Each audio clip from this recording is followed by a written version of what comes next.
listen, I have got with me Pete Bolster, I've got John Gibbons, and I've got Mick Moran to talk about, well, it's going to be about Paris Saint-Germain, and it's also going to be looking ahead to Southampton. You know how it works by now, there's no surprises around here. We're in the magnificent space that is Albert Schloss, and the tremendous upstairs, looking out over the bar. They have a band over there later on, and we're with our friends at Erdinger, so it's a pleasure to be here.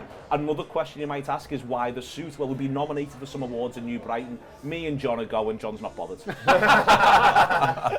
I'm going to change into my suit, okay. It's in the office, I'm going to change into it. Maybe he is, maybe he isn't. There's no proof at this point. There'll be pictures, we're going to take pictures. Oh, I'm going to Instagram the life out of this now. You'll be sorry. We've been nominated for an International Reach Award, so thank you so much wherever you are around the world if you're engaged with this. The reach can be local, it can be national, it can be international in this instance for that. So thank you very much indeed. We always appreciate the support from everyone, and we've got a huge amount of respect for everyone else who's been nominated as well. It's a bit of an odd category if we're all honest about it, so we hope everyone has a lovely night.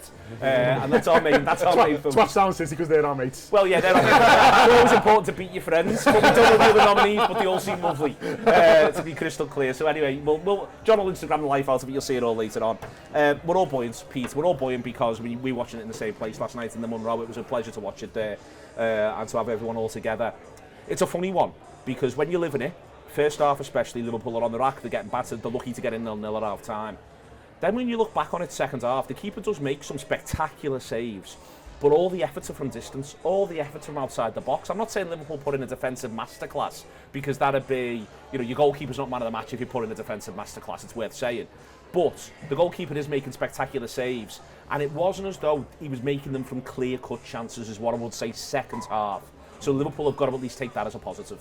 Yeah, absolutely. I think the first half, obviously, you've said, haven't you, that we rode our luck. That offside clearly could have been onside in another universe. You'd be furious if that was given against you, wouldn't you? Yeah, and it's like, you start to think about the whole offside rule. Like, for me... What's it for? Yeah, what's it for? He's not really gaining an advantage there, is he? I mean, he's facing the wrong way, for instance. So, like, and it's his back of his heel. Yeah, it's the back of his heel. So it's like one of them, isn't it, when your shoulder's offside and stuff like that. But for me, that's a different ball game, innit? But we rode our luck. I thought Alisson Becker was fantastic. I'm sure we'll talk about that even more so.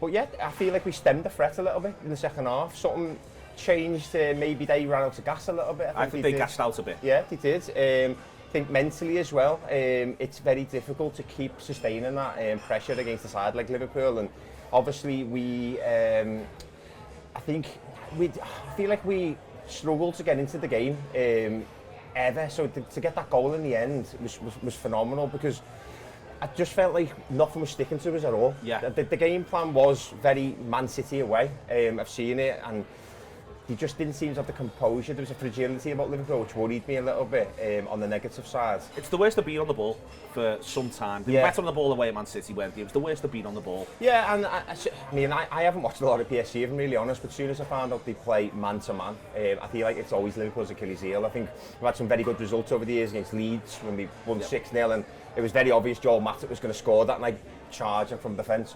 But there's other results, like Atalanta at home last season, Bournemouth a little bit too much a couple of weeks ago. They stung us a little bit. I know we won the game. And Leeds even at home on that Saturday night, that was our last home defeat, wasn't it, I think? Yeah. Well, no, other than Forest, of course. So I do think it's something like Liverpool like to receive the ball in space, and when they've got men on them all the time, they struggle a little bit. And then obviously I just felt like Salah, there was no outlet there, but they were individuals. It wasn't like, I was speaking to Stu Rice throughout the match. I felt like it reminded you of Gerard Houllier away in Europe, but there was no Owen or Heskey. Yeah. And if Owen and Heskey were playing this wide, it wouldn't work. They needed to be closer together, and I think that's where the goal comes from. That's a big part of it is, Mick, I think you can simultaneously say 3 or 4 things. One, Liverpool are lucky to get in 0-0 at half time. 2, Liverpool defend brilliantly second half, man-to-man, and as a unit, that back four in particular, I think all 4 of them, by the end of the game, you're able to give them massive praise. 3, the goalkeeper's the best we've ever seen. And then simultaneously, you can also say 4, Paris Saint-Germain arguably just don't quite do enough second half to score a goal. And they do some brilliant things, they play some brilliant football, they have some brilliant shots. Yeah. But none of it's enough where you're left going, at no point does Alisson save something where you're like, oh, the cut through is there, second half. And I think that's what Liverpool have got to build on. But you can also say a lot of individuals actually just don't play very well, and that's a bit of a problem for Liverpool. Yeah, well, I think the main culprit is Salah, isn't it? But Salah's usually unbelievable. So Yeah. you can give him a night off is what I'm kind of trying to say. But yeah, I think like you said before, like the first half was a bit of we had to stifle and we had to live through a bit of hell really. But the second half, we were limiting them to longer shots. I think I'd read a stat, it was like 11 shots from outside the box or something like that. I mean, 27 shots they had, which is a lot. Because if we had 27 shots against someone, we'd be like, oh fucking hell, have we not won this game? So you've got to give them plaudits what they did. But they were running out of gas because you could see like they were like Dembele was obviously electric, weren't he as well? But he was running out of steam towards the end, and it was almost like we'd make a few passes, or I'd say a few, maybe 2 or 3. We'd get to expectations. We'd get to a point, and then we'd be like, fucking hell, we can't go any further now. And then we'd lose it, and then they'd attack, but then you'd see like McAllister like running back like, I'm absolutely goosed here, and it was just one of them where it was cascading forwards and backwards, but not in like a very fast way. It was the ebb and flow of the game was a bit weird. But yeah, the way that it ended, obviously you couldn't have predicted that, but I think for what it was, because I think going into it, I think if you watch PSG or you watch Ligue 1, then you understand what PSG are about, but I don't. So I didn't really understand. I don't even knew that haven't lost since November. Yeah. 22 in a row unbeaten, but they got beat by Bayern, Arsenal and Atletico.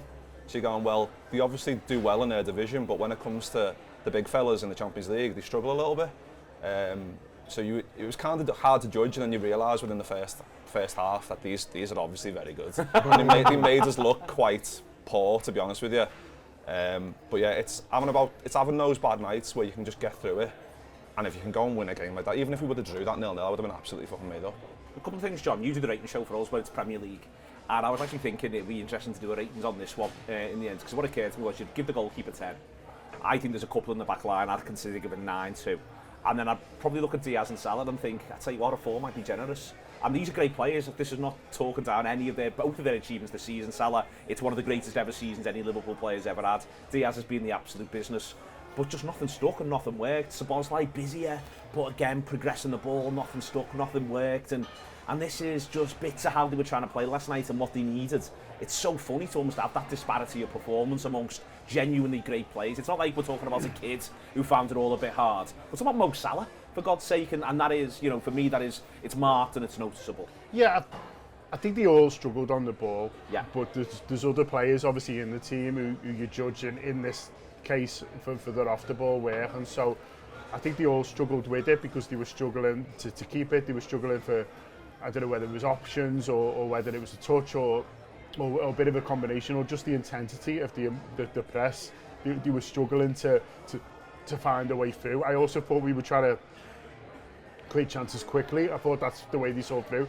And first 15 minutes, it almost happened a couple of times. Yeah. You felt like it was just like, there was a couple of times we've been unlucky, a couple of times with a better touch we would have been in. The back of someone's heel at one point and all that's that sort right, of yeah. stuff. And so you could see the way they created a chance. And I actually think if we wouldn't have even had to score if we'd have created a big chance from one of those early moments, I think it would have put a bit of doubt in their mind. But they grew in confidence. I actually think the disallowed goal, even though it would have been a bit of a blow, I think they got a boost from it because they were like, oh, hang on, do you know what I mean? Like, we're the better team here and we could be 1-0 up.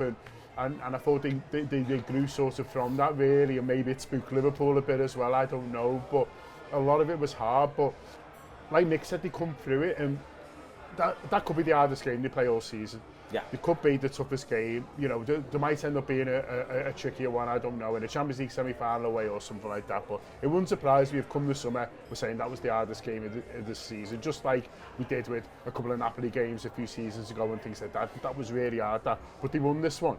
And in the last few years, in those tough games, they generally haven't. And so it's a bit of luck, but also it wouldn't surprise me if on the PSG Wrap right now they're saying, oh yeah, but that's what the best teams do. And there's a little bit of, obviously people in this country, they don't want to give us any credit, and listen, that's fine. But I would imagine if PSG is sitting down with the BNL fans, they're just going, they're just a bit ahead of us at the moment. They're doing what the best teams do. They remind me, John, of us in 17-18 in loads of ways. There's a front three where there's no real set forward, there's tons and tons of pace. 3 really robust midfielders who win the battles but move the ball quickly, going in all directions. Maybe a bit more of a playmaker type in someone like Vitinha.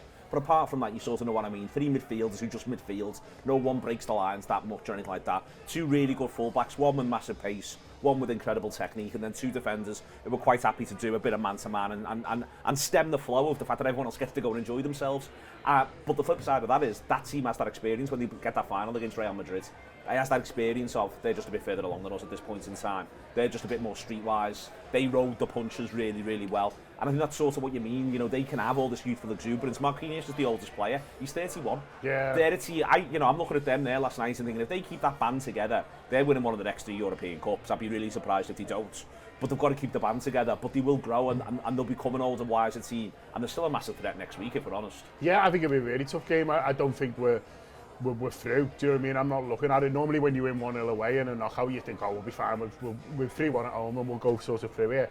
I don't think it's a given at all that we are through. But if Liverpool do go through, which I think on the balance, I still think we will. I think, you know, we've knocked out a really good team. And like I say, there might come a point in the summer where we say they were the best team we played all season. Yeah. And it was in that. You know, this might be the toughest test, and they have sort of come through it. They could be the best team in Europe.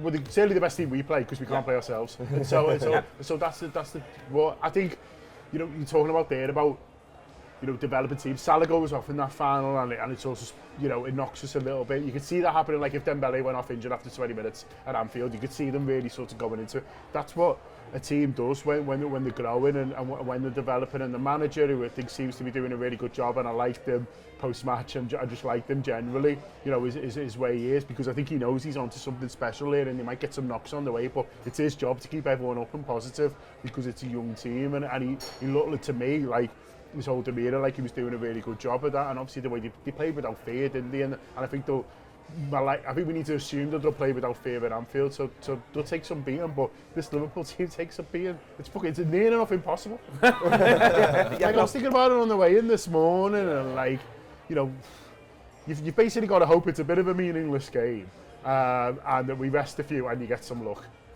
But Alisson doesn't make 9 well. Yeah. But you can say we're unlucky to top the group and to draw PSG.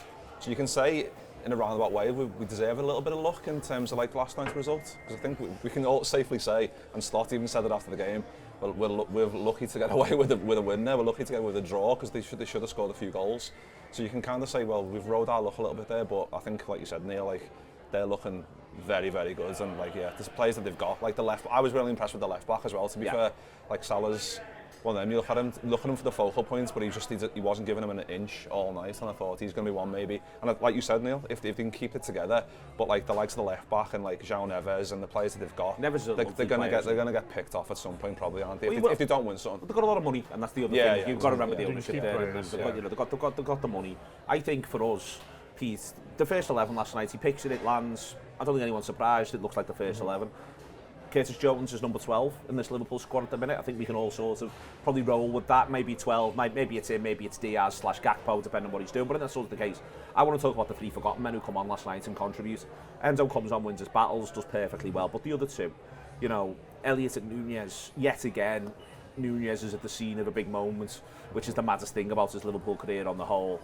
And Elliott has obviously found the season so hard, but there he is. And you know, it's marvellous. You need those players every now and again to come to the party in a big way. And to be fair to Nunez, he has. No, definitely. I'm one of his biggest critics, but he was fantastic in that moment. He hustled his way onto the ball really, and then had the composure to make sure he played that pass, because I think it's very easy to get sucked into the idea that I'm going to get the winner here. I thought he was going to hit it. Yeah, I thought he was just going to put his foot through this. I think a lot of Liverpool fans did, and for him to find Elliott, but for Elliott to make that fantastic run as well, he was basically in his own half. He was just in their half, and he's not the fastest of lads, is he? So I don't know how he got there. And then to have the composure and the coolness, the calmness of everything in the last minute, because just think that your name's up in lights here. Like you said, he's not had a great season. He's not had the minutes that he would have wanted. And when he's come on in the FA Cup and played in the FA Cup, he's not really shined, or shone, should I say. And to have that composure to put it in the bottom corner is unbelievable, and it's credit where credit's due. And one thing about Harvey Elliott is that when he does come on, he always does show that composure. He done it against Palace last season, getting that win in the last. And his all-round play last season off the bench was excellent. Yeah, absolutely. He's one of those guys that you bring on. You talk about Curtis Jones. I spoke about 18 months ago when he come back into the team. One of his you say your greatest strength, sometimes your greatest weakness, and it's the other way around with him. I think with Liverpool fans said that he keeps hold of the ball too long. I think it's an absolute asset in this Liverpool side at times, just to calm everything down, just to get the ball and go, do you know what? Lads, we're all right, you know. we're pretty good. Listen to John Gibbons, we're actually brilliant. No one can beat us, and just keep the ball and just calm it down, pass the ball, and that's what he was like. And I don't know anyone who's watched Jürgen Klopp talk about him coming through the academy, and he had so much belief. That's a great thing. Yeah. The fact that he's carrying that on now and on the biggest stage, and I think that's what those type of players, those type of characters, because for me, when I sort of spoke about fragility before, at the same time, I think we showed loads of resilience last night, and I think it paid dividends, but the fragility it comes from, I think, we're just panicking a little bit, and I do think they need a different combination of characters in the side. It's not always just about ability. There's something with Pete mentions the run there from Elliott, and I think there's something, a bit of a lost art, genuinely. Certainly the highest level of football is what Nunez does. But if Nunez does what he does and someone doesn't gamble on it, you know, I think a lot of the time these days, when I see sometimes when a bigger striker comes on for a really good team and he wins the odd flick on or he wins the odd sort of mad touch, people have stopped anticipating it because keeping your shape's so important, and it's going to break down and it's going to transition, and I don't want to be wrong side. So that's sort of lost a bit. I think that Pete's point there is Elliott just gambles. Elliott sees this situation brewing, John, and he just thinks, he's going to do this for me here and I'm going to go. And I think that that's just a bit of old style football that maybe gets lost every now and again. There's a lot to be said for thinking your teammate's going to do something good. Yeah, I don't know if people have seen the TNT tracked is every movement when he come on, because it's 47 seconds, isn't it? Yeah. And he does that great thing where he, like old school, he comes on and immediately runs up front. Really into. And then the move breaks down, and then he's got to go all the way back again. And then he goes, and then so like Pete says, by the time the ball breaks to him, because it's a long ball, he's come back quite a long way, because he probably thinks I need to be sort of helping out. I can't imagine the manager sent him on and said, go on and score the winner. It's keep the ball, because Salah had given it away a couple of times. It's keep the ball, help your full back out.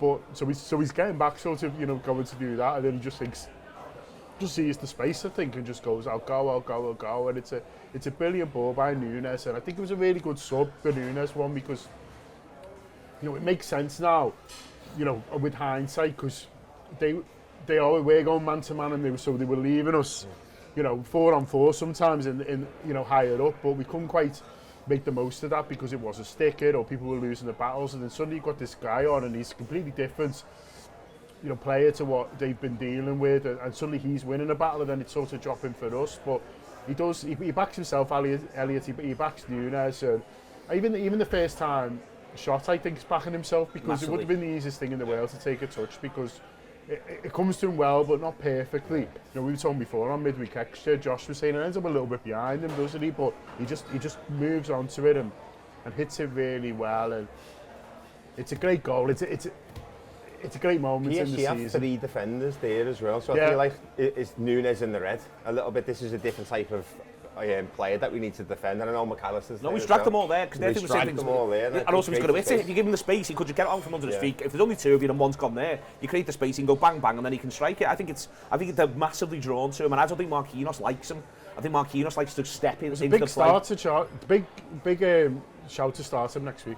I think, if they're going to play the same, they're going to leave us 1v1. There's a big shout to start him. That's what I think, Mick. If they're going to do this, they're going to do similar again. There's so much space in behind. I would start Nunez next Tuesday. I'd maybe have a look at him on Saturday from the start. I'd even consider having a look at Elliott from the start. In a minute, we'll do that in a second. But I think that if you're going to leave that much space, maybe Liverpool do just have to say, well, we're going to pick the lad who wants to run into that space explosively.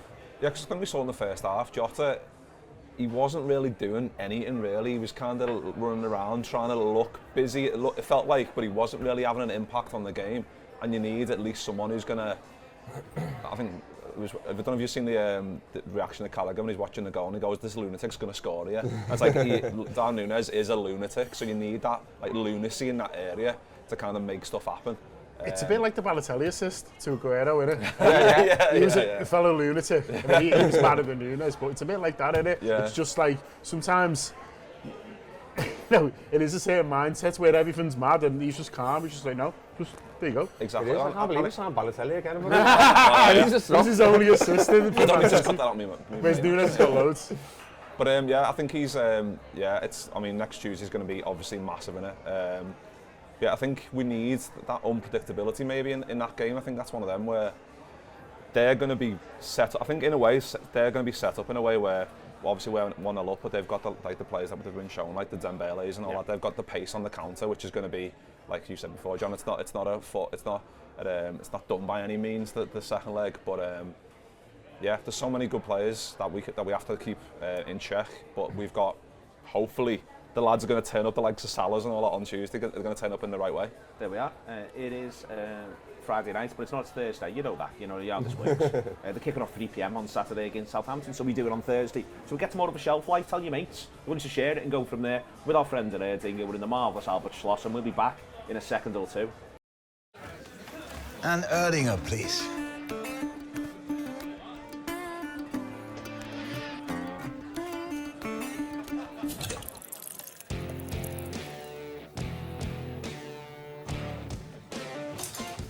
Stop! Don't forget the best bit.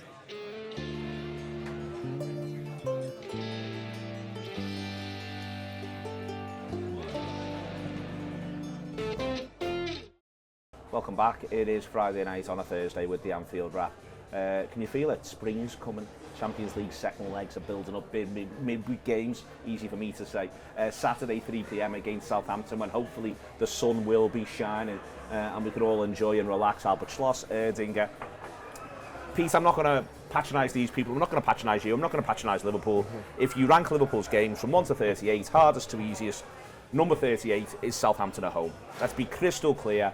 So it becomes, I think, a matter of this manager looking at what happened on Wednesday, working out who needs a rest, who needs rhythm, who needs an opportunity, how am I going to build this? Because ultimately, with that squad of players that he's got, within reason, almost any 11 of them at Anfield should be winning this game against this Southampton side at the moment.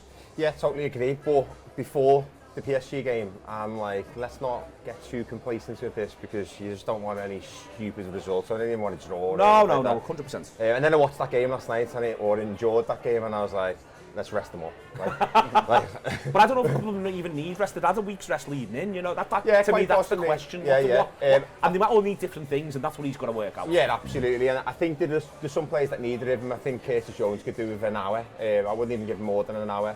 I think Harvey Elliott definitely deserves a league game. And if he can't get in this game, then when are you playing him? So I think he definitely... I think Sabozlai could do with the rest. Yeah, because of all the hard work. And Gravenberch as well. Definitely needs the rest. He looked a bit off it the last few weeks. We're not saying he's like being poor performer or anything like that. We just looked a bit jaded as the game's going on. Like giving that ball out last night, it was just a bit like, that's not normally him. Yeah. I think it's definitely about managing minutes, and it's like one of them, isn't it? And I think Arne Slot's been brilliant at this, is that you go into a game where one of the worst sides in Premier League history, they've only got 9 points. I don't know what the record is, but 11. Is it 11? Who is it? Derby or something? Derby. And you sort of like, you want goals. No, you just want 3 points. That's it. So it's like, goals are sounds, but 3 points is all that I need. Yeah, I have a little thing that if they weren't playing PSG on Tuesday, Salah might try and score 9 in this. That might be his outlook, Mick, but I expect Salah will start, but I suspect he might not get the full 90. There'll be a few. I think that's the balance he's got to try and strike here. I'd like to see Elliott start. I'd probably would look to give Nunez, but if I'm saying give Nunez, I might be saying we'll give him an hour, but he can't sub them all.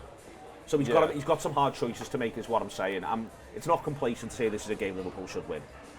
Yeah, and you've got to factor in that, like, we can go 16 clear. Obviously, Arsenal go to Old Trafford, don't they, on the Sunday, so that's making sure you go. I would go full strength again, just to make sure that we get that 16 points clear, and then the psychological nature of it going into Arsenal's game. It's like that, and like we hit 70 points, they're back on 54. 54. It seems like not many points, that is it, It's mate? worlds. It feels worlds apart. Because 70's loads. 70 is fucking loads, and 54 is not that many, is it? Really? No. So. If you got 70 in an essay, you'd be like, boom, get on me. If you got 54, that's you'd be first, like, It's fairly broke 50%. 54, you'd be like, First, I need to fucking pull my socks up here. But yeah, I saw a few people saying, like, would you throw Quanston in? I'm like, absolutely not. No. Absolutely not. It's not worth, like, the first 10 minutes, if, like, he's done better since, like, the Ipswich, obviously, the getting subbed at half-time and all that. He's gotten better, and I think Slot referenced that as well in his press comments, that he's been better over the last few weeks. But it's not worth taking a risk in a game like this. You said, Neil, it's the easiest game on paper by far, but you can't take any risks at this stage of the season. 10 left. You need the 3 points on the board. I think, Mick, I'd be amazed if he doesn't start the goalkeeper and the 2 centre-backs. I mean, he might need the biggest rest. Yeah. Alisson. Yeah, he's fucked up last night. He's not used to it. Loads of jumping round. How do all the keepers do it? He says. New respect for Pickford.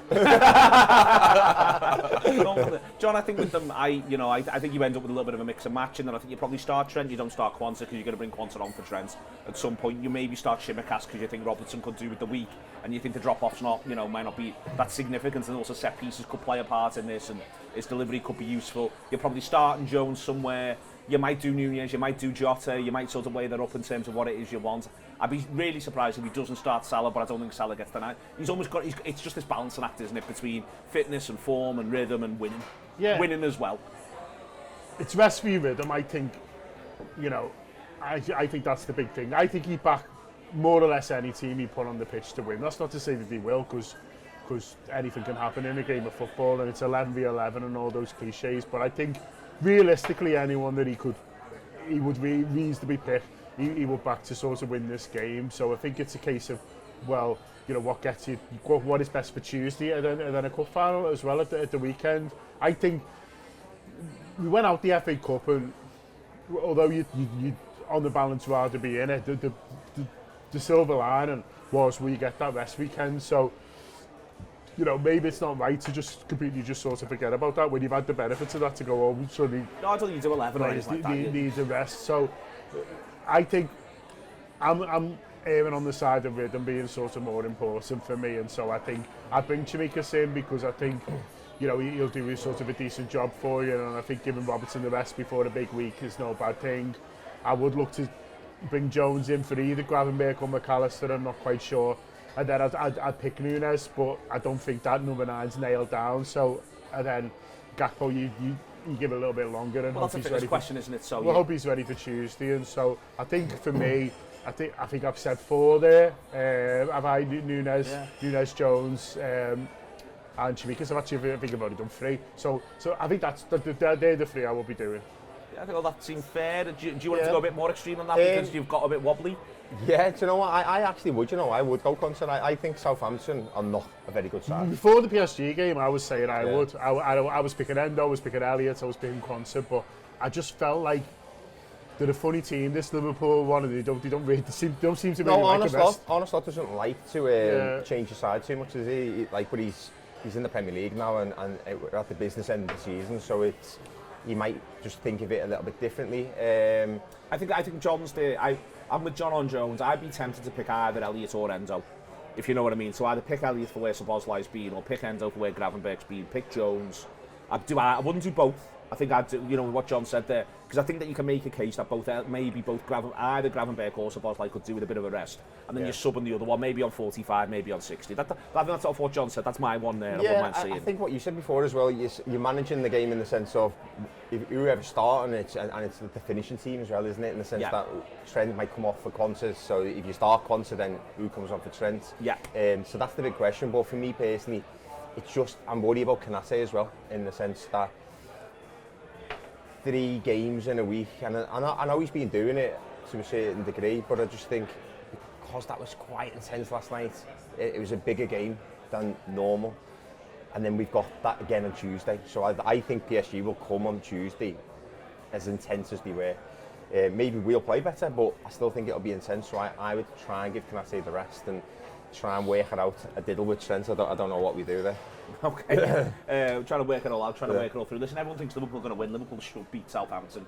You can't do any sort of smartness about this. You can't say, well, it's going to be difficult, it's going to be this, it's going to be that or the other. I did Nick Illingsworth before on pre-match warm-up, listened to a great show with Ian Ryan, and I chatted to Nick, who's a Southampton supporter, he's coming down for the weekend, loves Liverpool, can't wait to come down. What band's he going to see on Saturday? God knows what he's got lined up. He's going to come for a pint with us, post-match. So he wants to come and say hello to us. You ask him there and then, he'll have something lined up, because he was very into me saying, is it on the way to town? Is what he I said it is. But Nick said they deal on a 3-0 defeat right now, which I think says something about what their state of mind is. I saw them against Chelsea, they conceded the first goal, they crumbled. It's a game Liverpool should win, that's what I'm saying, we all know it. Thank you very much to Pete, thank you very much to Mick, to John, to Erdinger, to Albert, the big man himself. See you later on.